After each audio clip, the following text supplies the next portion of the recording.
screenshot e come stavo dicendo,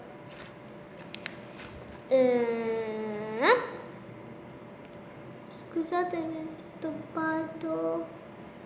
però vabbè, spero che questo video vi sia piaciuto. Mettete un sacco di pollici in su, iscrivetevi al canale, premete il tasto rosso iscriviti e attivate la campanellina per non perdere nessun video, schiacciate il tasto opzioni e il tasto iscriviti deve diventare